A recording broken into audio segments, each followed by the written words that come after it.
What's up, guys? Welcome to Wrench and Repeat. Today I'm going to be doing an oil change on my 2013 Hyperstrada. So it should be basically the same procedure for a Hypermotard 821. A couple differences with the Hyperstrada, but mostly cosmetic. Some of the differences I'll show you right now is it has this little splash guard on the bottom, which Hypermotards don't have, or most of them don't have. And I've got a center stand as well. So that's going to make it a little bit easier for me. But if you are doing this on a Hypermotard, you can put a piece of wood under your side stand just to get the bike as level as possible. The center stand will make it a little bit easier, obviously. So I'll be using this Motul 300V 1040. This stuff's pretty expensive. It's probably overkill for this engine, to be honest. I mean, if you use, you can use Mobile One or Castrol or whatever. I would be choosing something motorcycle specific though, just because it is a wet clutch. So the 300V, the forums like it and it was available, so I used it, but yeah, pretty expensive stuff. 1040 is fine. I think the manual says 1540, but there is a range that you can use for different temperatures. I'll try and put in a shot from the manual now that shows you that. So 1040 will be fine.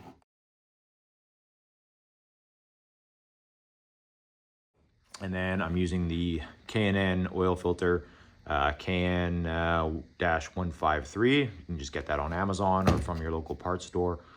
So first thing we'll do is I'm gonna actually run the bike for a couple minutes just to get the oil a little bit warmer. And then we'll take off that splash guard and start draining everything.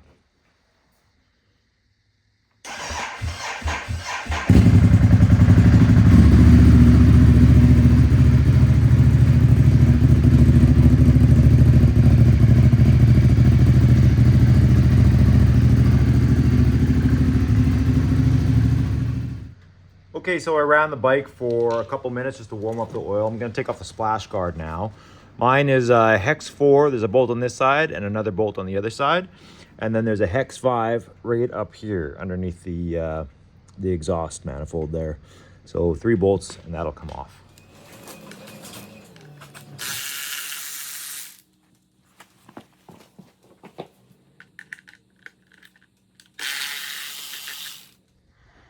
So I ended up taking it off the center stand just because I wouldn't be able to get the oil pan underneath with the center stand in place. So I've got it on the side stand now, just with a piece of wood underneath there. And then I'll be sure to rock the bike back and forth once we pull the drains just to get every last little bit of oil out. I'll show you the 2 drain plugs on the bottom. So there's an H5 and an H6. So this one here, right below the screen, is your H6. And then back here, you can see that is your H5. So we'll pull both of those. Then we'll take the oil filter off. And then we'll attempt to pull the screen out. It's an H14 to get that off.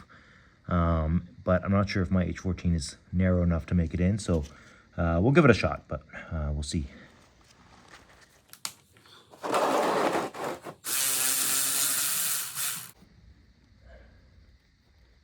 So there's the H6 out.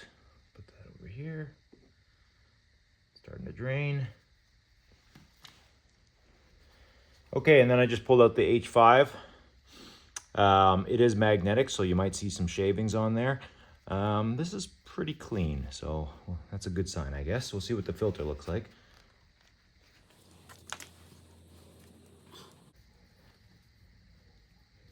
Expect some oil to come out here. Yep.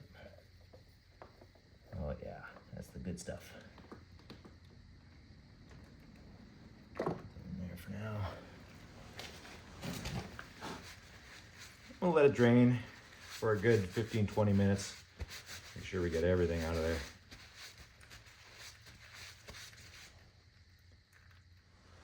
So next I'm going to attempt to take the screen out. So that is a Hex 14 or an H14 right here. So we'll try and take that out first. Could use an extension just because it's a little bit hard to get at. There she goes.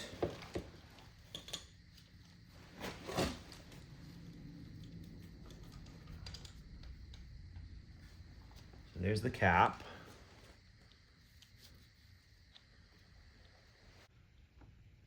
There you can see the other one in there, which is also an H14. And that's where the actual screen is. Now, moment of truth, we'll see if this fits in. Yeah, all good.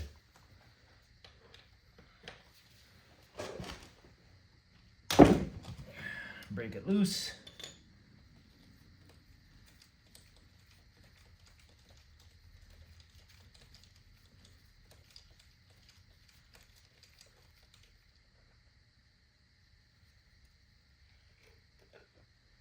There's the screen. You can see a couple little pieces of metal in there, but overall not too bad, so we'll get that cleaned up. Now that everything's out, I'm gonna tilt the bike over a little bit just to get every last drop of oil out of there. You can see a little bit coming out where the screen was there.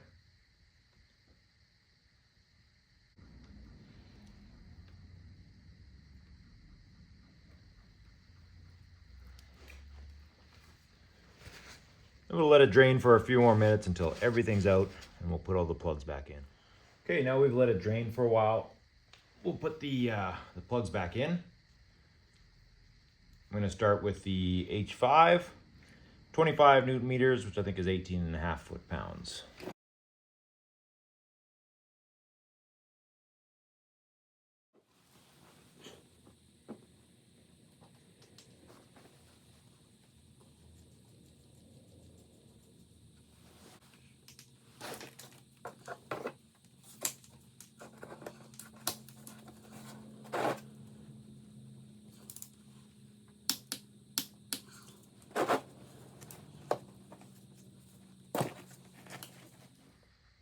Next is the H6. Got a new washer on there, 25 Newton meters or 18 foot-pounds for that one as well. Make sure you don't cross thread anything.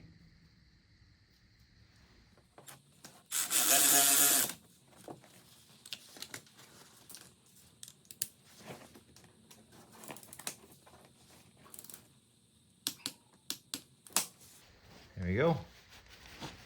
I'll put the oil filter on. Always put a little bit of fresh oil on the gasket, the O-ring there, just so it doesn't bind when you put it on. You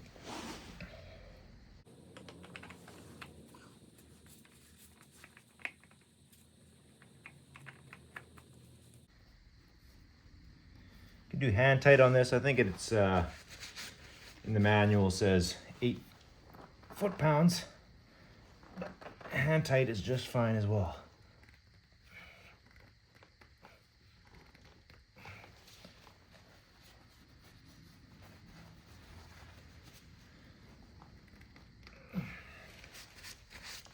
Next we'll put the screen back in. Okay, so now we'll put the screen back on. I cleaned this with a combination of compressed air and some carb cleaner. Compressed air seemed to work the best. Make sure there's no stuff left on it. Clean it as best you can. And we'll put that back in. The manual on this says 42 Newton meters, which is about 30 foot-pounds. That seems a bit extreme for this, but we'll see what it feels like. The torque for the plug itself, or the cap, I guess, is the same. It's 42 Newton meters or 30 foot-pounds, as it says in the manual. That one makes a bit more sense to me, but 42 Newton meters on this one seems a bit extreme, but we'll see what it feels like. All right, that wasn't bad. And now the cap can go on. I don't have the correct size washer for this, so I'm just gonna be reusing this one. And hopefully we don't get any leaks.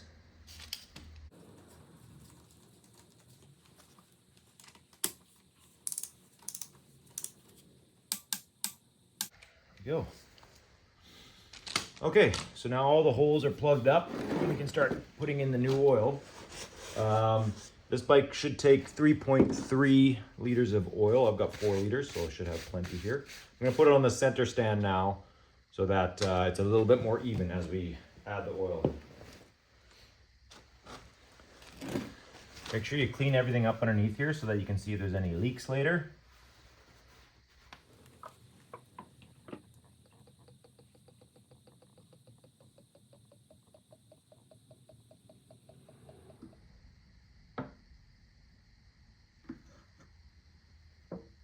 So there's 2 liters. We'll put in probably 3 liters and then see what the level is. You can see the level starting to come up already. We will run it as well. So remember that oil filter is basically empty right now, so the level will go down once we run it. You can also top up that oil filter before you put it on if you want. It'll just keep the engine from running dry for a couple minutes. Well, not for a couple milliseconds. So we've got another 2-liter jug here. We'll put about a half of that in and see where we're at, and possibly run the bike and top it up.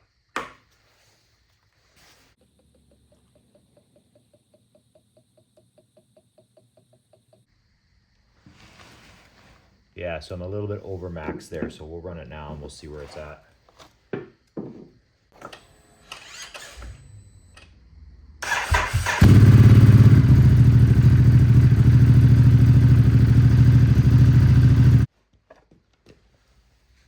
We'll let it sit for a minute or so and watch and see how far the level comes back up.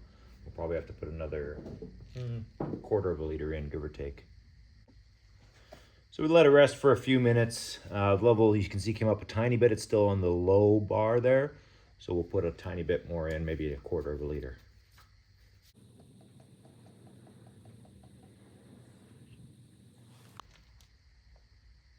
That's about halfway.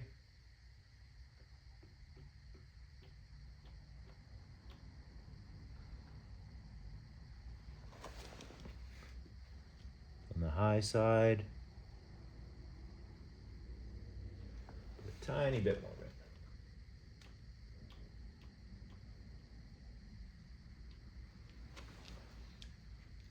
I think we're gonna call it there for now. It's just below the upper limit there.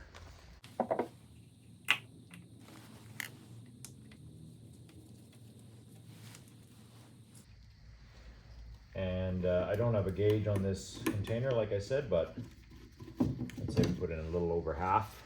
So 3.3 liters, I would say, is pretty much bang on. We got a lot of oil out, so that's good. Last thing to do is put my splash guard back in, again, because it's a Hyperstrada. I'm hoping it still fits with that K&N filter in there.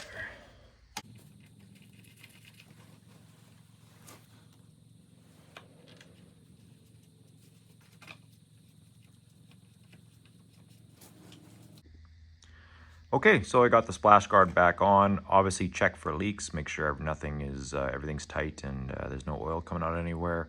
There is an oil service warning indicator on this bike. Unfortunately, as far as I'm aware, there's no way to reset it without your OBD diagnostic tool. There's some tools you can buy on Amazon and other places, and you can reset it yourself, or you can just take it to your Ducati dealer and they will reset it as well. Unfortunately, I don't have that tool, so I can't show you how that's done. I'll put in some pictures from the manual with torque specs and sizes. Overall, this job was really easy. If you've done an oil change on a car, in a lot of ways, this is easier than that because everything's very accessible. You just got to make sure you have the right tools. Specifically, that Hex 14 is one that most people wouldn't have in their normal toolkit. But yeah, overall, pretty straightforward. I'll obviously be checking the oil level after I take it for a ride. But so far, so good. No leaks. And thanks for watching. Like and subscribe. Thanks, guys. Cheers.